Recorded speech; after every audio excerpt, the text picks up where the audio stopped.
नमस्कार दोस्तों। Home science की क्लास में आप सभी का स्वागत है।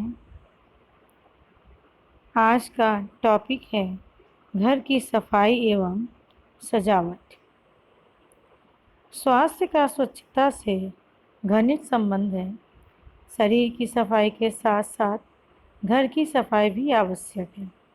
जिस प्रकार साफ सुथरे कपड़ों को पहनकर व्यक्ति सुंदर और सुशिक्षित दिखाई पड़ता है, उसी प्रकार साफ सुथरा घर भी देखने में सुंदर और आकर्षक दिखाई देता है, जिसमें प्रवेश करते ही मन तनाव रहित तथा प्रसन्नता से परिपूर्ण हो जाता है।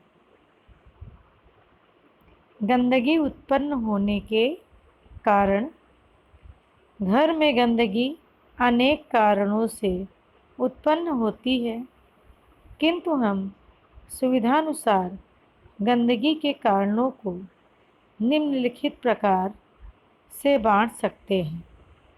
पहला, प्रकृति द्वारा गंदगी, जिसके अंतर्गत कीड़े मकोड़ों के द्वारा फैलने वाली गंदगी, तेज वायु तथा आंधी द्वारा फैलने वाली गंदगी तथा वर्षा के द्वारा फैलने वाली गंदगी आती है।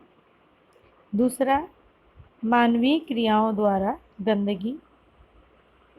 यह गंदगी भोजन बनाते समय व्यर्थ पदार्थों द्वारा, बर्तन मांजने के कारण, वस्त्रों की सफाई के द्वारा, पालतू पशुओं के कारण, फटे पुराने वस्त्रों के कारण तथा फटे पुराने कागजों और कापियों द्वारा फैलती है।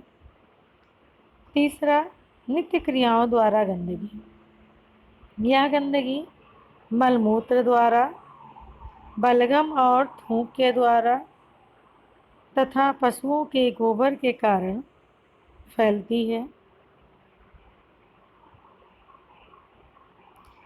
उपर्युक्त सभी कारणों से जो गंदगी एकत्रित होती है, उसे मुख्यतः 3 भागों में बांटकर व्यक्त कर सकते हैं: घरेलू कूड़ा करकट द्वारा, घरेलू गंदे पानी द्वारा तथा घरेलू मलमूत्र द्वारा।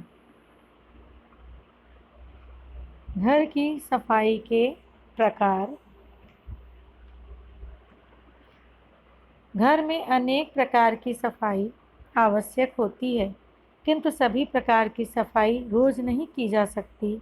अतः घर की समस्त सफाई को मुख्य 4 भागों में बांटा गया है। पहला, दैनिक सफाई। दैनिक सफाई वह सफाई होती है जो प्रतिदिन किए गए क्रियाकलापों को अंकित करती है, जैसे घर को अच्छी प्रकार झाड़ना पोंछना, रसोई घर की सफाई, शौच घर की सफाई आदि। दूसरा, साप्ताहिक सफाई। साप्ताहिक सफाई के अंतर्गत बिस्तरों तथा गर्म कपड़ों को धूप लगाना, खोली वस्त्रों आदि को धुलना, मकड़ी आदि के जालों को साफ करना आता है। तीसरा, मासिक सफाई। महीने में एक बार की जाने वाली सफाई मासिक सफाई कहलाती है, जिसके अंतर्गत हम अचार, मुरब्बों तथा मसालों को धूप में रखते हैं। घर के फर्श की ठीक प्रकार से फिनाइल डालकर सफाई करते हैं। चौथा, वार्षिक सफाई। वार्षिक सफाई के अंतर्गत घर की मरम्मत, पुताई, शौचगृह के गड्ढे की सफाई करवाना, फर्नीचर, दरवाजों पर रंग तथा वार्निश करवाना आदि कार्य आते हैं। घर की सजावट। सजावट का अर्थ है कि घर की सभी सामानों को सुव्यवस्थित ढंग से रखना। अतः आवश्यक है कि घर की सफाई के साथ साथ उचित सजावट भी की जाए।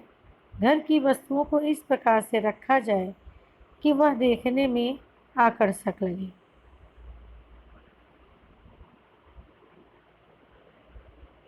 सजावट की सामग्री।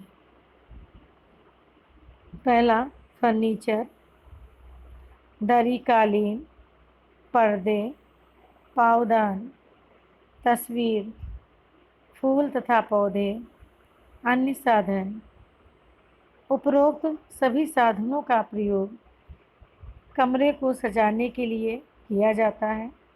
फर्नीचर का प्रयोग लेटने, बैठने तथा अन्य क्रियाकलापों के लिए। दरी कालीन का प्रयोग फर्श की ठंडक से बचाव के लिए।